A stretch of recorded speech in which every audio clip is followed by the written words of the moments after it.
Hello viewers, मैं हूँ रितु। मेरे चैनल में आप सभी का बहुत बहुत स्वागत है। आज इस वीडियो में मैं जिस टॉपिक के बारे में बात करने वाली हूँ वो है काऊ मिल्क। जी हाँ, काऊ मिल्क बच्चे के लिए एक बहुत ही कॉमन वर्ड है क्योंकि 6 मंथ तक एक्सक्लूसिवली बच्चे ब्रेस्ट फीड करते हैं और कभी कभार ऐसा हो जाता है कि मदर्स को ब्रेस्ट मिल्क का प्रोडक्शन नहीं होता या तो कम हो जाता है, इसीलिए उनको कुछ ऑल्टरनेटिव ऑप्शन ढूंढने पड़ते हैं। पर ये सदियों से चलता आ रहा है। हमारे जो रिलेटिव्स हैं या हमारे जो बुज़ुर्ग हैं वो हमें सजेस्ट करते हैं कि तुम काऊ मिल्क को इंट्रोड्यूस कर दो। हमने भी किया था, हमें कोई प्रॉब्लम नहीं हुई। और ऐसे प्रेशर के चक्कर में या तो काऊ मिल्क बहुत ही बजट में आता है, ये थोड़ा सा एक्सपेंसिव नहीं होता। पर फार्मूला मिल्क अगर आप लेते हो, बच्चे को देते हो, तो वो थोड़ा एक्सपेंसिव हो जाता है। तो ये बजट के चक्कर में भी मदर्स बच्चे को काऊ मिल्क बहुत अर्ली एज में दे देते हैं, जो कि बच्चे के लिए बहुत ही खतरनाक हो जाता है।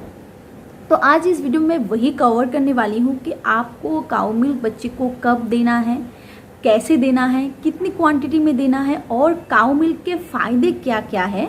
और अगर आप बच्चे को काऊ मिल्क जो है वो अर्ली स्टेज में दे देते हो तो उससे बच्चे को क्या नुकसान हो सकते हैं, ये हर एक चीज़ मैं आज इस वीडियो में शेयर करने वाली हूँ। तो इस वीडियो को अंत तक ज़रूर देखिएगा, आपको इससे ज़रूर फ़ायदे मिल जाएंगे। तो आखिर हमें अपने बच्चे को काऊ मिल्क कब देना है, कब हम बच्चे को काऊ मिल्क इंट्रोड्यूस कर सकते हैं। तो as per WHO's guideline, as per doctor's recommendation, आप अपने बच्चे को 1 साल से पहले बिल्कुल भी काऊ मिल्क नहीं दे सकते, क्योंकि इससे बच्चे को बहुत सारी प्रॉब्लम हो सकती है, बच्चे को भारी नुकसान हो सकता है। इस बारे में मैं डिटेल से बात करने वाली हूँ, तो वीडियो को देखते रहे। क्या होता है कि ना, ये जो काऊ मिल्क होता है ये बहुत ही ज़्यादा अवेलेबल होती है। काऊ मिल्क एक बजट में भी आता है। तो जिन मदर्स का प्रोडक्शन नहीं हो रहा है या बिल्कुल भी नहीं हुआ है या अचानक कम हो रहा है, तो हमारे रिलेटिव्स जो होते हैं, हमारे जो कलीग होते हैं या हमारे घर के मेंबर्स होते हैं, वो हमें सजेस्ट करते हैं कि बच्चे को काऊ मिल्क इंट्रोड्यूस कर दो।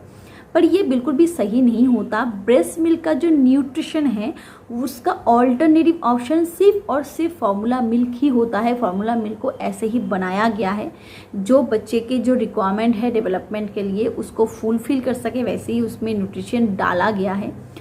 पर काऊ मिल्क में वो न्यूट्रिशन बिल्कुल नहीं होता। काऊ मिल्क ह्यूमन बॉडी के डेवलपमेंट के लिए उसमें सफिशिएंट न्यूट्रिशन नहीं होता। इस वजह से बच्चे को बहुत सारी प्रॉब्लम हो सकती है, स्पेशली जो बच्चे प्रीमेच्योर हैं उनको तो बिल्कुल भी काऊ मिल्क इंट्रोड्यूस नहीं करना चाहिए। ये तो हो गया पहला रीज़न।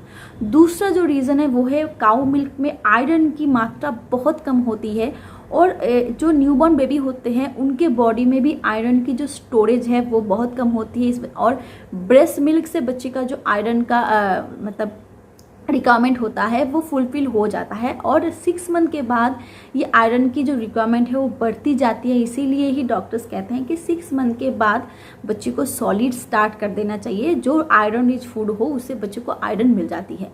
पर काऊ मिल्क में वो आयरन नहीं होता। अगर आप अपने बच्चे को ब्रेस्ट मिल्क के ऑल्टरनेटिव ऑप्शन पे काऊ मिल्क देते हो तो काऊ मिल्क में तो आयरन उतनी नहीं होती, तो बच्चे को आयरन की डिफिशियंसी हो जाती है और इससे बच्चे को एनीमिया हो सकता है, बच्चे की एपिटाइट खत्म हो सकती है, बच्चे मतलब एक्टिविटी बच्चे कम हो सकती है, डिसएक्टिव हो सकता है बच्चा। ये सारी प्रॉब्लम बच्चे के साथ हो सकती है। तो इसी वजह से भी डॉक्टर काऊ मिल्क देने के लिए मना करते हैं। थर्ड जो रीज़न है वो है काऊ मिल्क में एक कॉम्प्लेक्स प्रोटीन होता है जो न्यूबॉर्न बेबी बिल्कुल भी डाइजेस्ट नहीं कर पाते, क्योंकि उनकी जो डाइजेस्टिव सिस्टम है वो इतनी डेवलप नहीं की हुई है अभी इस समय पे। तो उन्हें ये कॉम्प्लेक्स जो प्रोटीन होता है वो हार्ड होता है डाइजेस्ट करने के लिए और रिजल्ट क्या होता है, बच्चे को या तो कॉन्स्टिपेशन हो जाता है, या तो लूज मोशन हो जाता है, या तो बच्चे के पॉटी से खून आना स्टार्ट हो जाता है, ये गैस की प्रॉब्लम हो जाती है। ये सारी प्रॉब्लम बच्चे को फेस करनी पड़ती है सिर्फ और सिर्फ काऊ मिल्क की वजह से। तो आप बिल्कुल भी 1 साल से पहले बच्चे को काऊ मिल्क मत दीजिए, इससे बच्चे को बहुत हार्म हो सकता है और आप सोच भी नहीं सकते इतना मतलब डीपली बच्चे को ये नुकसान कर सकता है। अब अगला जो क्वेश्चन है वो है काऊ मिल्क हमें कितनी मात्रा में देनी है और कैसे देनी है। तो ये बच्चे का जो ये ट्रांजिशन है ना, formula milk through to cow milk और breast milk to cow milk, ये जो ट्रांजिशन है ये अगर आप स्लो प्रोसेस में करो तभी ये बच्चे के लिए अच्छा है। अगर मतलब बिल्कुल भी आप इसको स्विच कर दोगे ना तो बच्चे को एडप्ट करने में प्रॉब्लम हो जाएगी। हो सकता है कि अचानक बच्चा उसको ना ले पाए, तो स्लोली आप इस प्रोसेस को कीजिए। अब मान लीजिए कि 1 साल के बाद आपका बच्चा 4 या 5 फीट ले रहा है, तो आप 1 फीट से स्टार्ट कीजिए। अगर बच्चा आपका इजीली इसको एडप्ट कर रहा है तो आप 2, 3, 4 ऐसे धीरे धीरे फीट को बढ़ाते जाइए और बच्चा आसानी से उसको ले भी लेता है। अब अगला जो क्वेश्चन है वो है इसकी क्वांटिटी कितनी होनी चाहिए। तो 1 साल का जो बच्चा होता है वो अभी प्रॉपर एक डाइट प्लान के ऊपर आ चुका है। वो अभी 3 मील और 2 स्नैक भी लेता है, उसके साथ फीड भी करता है। तो आपका ये मतलब ये मेरे डॉक्टर ने मुझे सजेस्ट किया था कि बच्चे का जो दूध का क्वांटिटी है वो मैक्सिमम 500 ग्राम होनी चाहिए। और किसी भी फॉर्म में आप दो, चाहे वो घी हो, चाहे वो पनीर हो, चाहे वो दूध हो, छाछ हो, दही हो, कुछ भी हो, पर उसका जो टोटल क्वांटिटी है वो 5 ग्राम से ज़्यादा पर डे का नहीं होना चाहिए। इससे क्या होता है, ज़्यादा दूध की वजह से बच्चे का जो दूसरी चीज़ का जो एपिटाइट है वो ख़त्म हो जाता है। बच्चा ज़्यादा दूध लेता है तो बच्चा सॉलिड कम लेता है और इससे बच्चे के बॉडी में न्यूट्रिशन जो है, जो रिक्वायरमेंट होती है वो कम बच्चे के बॉडी में जाती है। तो 500 ग्राम्स के ज़्यादा बच्चे को दूध नहीं देना चाहिए। तो बात कर लिया कि काऊ मिल्क को आप टाइम से पहले दो तो क्या नुकसान हो सकता है, काऊ मिल्क को आपको कैसे देना है और कितनी मात्रा में देना है। तो आइए अब बात कर लेते हैं काऊ मिल्क देने के फ़ायदे क्या क्या है। जी बिल्कुल, काऊ मिल्क देने के बहुत सारे फ़ायदे हैं अगर आप इसको टाइमली देते हो। सबसे पहला जो फ़ायदा है वो है कैल्शियम। जी हाँ, 1 साल के बाद बच्चे के बॉडी में कैल्शियम की रिक्वायरमेंट बहुत ज़्यादा होती है, क्योंकि अभी बच्चा बहुत फास्ट डेवलपमेंट कर रहा है, बच्चा भी दौड़ रहा है, भाग रहा है, और इस टाइम पे ना बच्चे की जो बोन्स होती है उसको स्ट्रांग होना ज़रूरी है और उसके लिए कैल्शियम की मात्रा को मेंटेन करना भी बहुत ज़रूरी है और वो बच्चे को आसानी से काऊ मिल्क से मिल जाता है।